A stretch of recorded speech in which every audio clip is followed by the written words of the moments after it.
నాన్న యొక్క గొప్పతనం ఎవరు రాశారో కానీ 2 చేతులు ఎత్తి నమస్కరిస్తున్నాను. అది చాలామంది వాట్సాప్లో వచ్చి ఉంటుంది. రాని వాళ్ళకి ఈ సందర్భం చాలా గొప్పది, నిజంగా హృదయాన్ని ద్రవింపజేసేది, సత్యం కూడాను.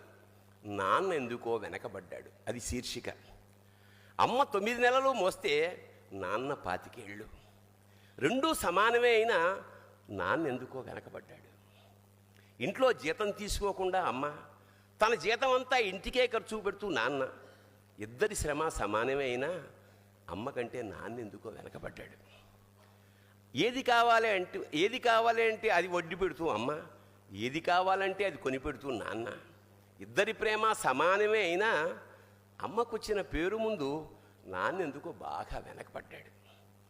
ఫోన్లోనూ అమ్మ పేరే, దెబ్బ తగిలినప్పుడు అమ్మ అని పిలవడే, అవసరం వచ్చినప్పుడు తప్ప మిగతా అప్పుడు గుర్తురానందుకు నాన్న ఎప్పుడైనా బాధపడ్డా ఏమో. ఇద్దరూ సమానమే అయినా పిల్లల ప్రేమను పొందడంలో తరతరాలుగా నాన్న ఎందుకో వెనకబడ్డాడు. అమ్మకి మాకు బీరువా నిండా రంగురంగుల చీరలు బట్టలు, నాన్న బట్టలకు దండెం కూడా నిండదు. తనని తాను పట్టించుకోవడం రాని నాన్న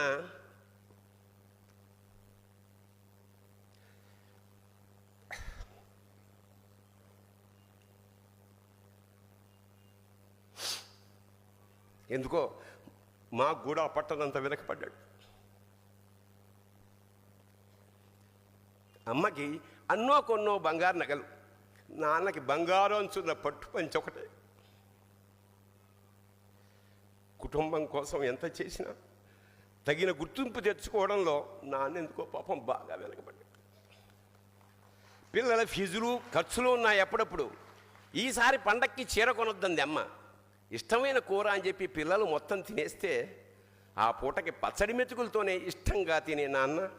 ఇద్దరి ప్రేమ ఒకటే అయినా మా అమ్మ కంటే నాన్న చాలా వెనకబడ్డాడు. వయసు మళ్ళాక అమ్మ అయితే ఇంట్లోకి పనికొస్తుంది.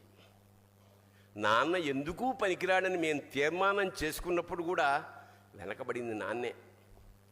నాన్న ఇలా వెనకబడిపోవడానికి కారణం ఆయన మా అందరికీ వెన్నెముక కావడమే.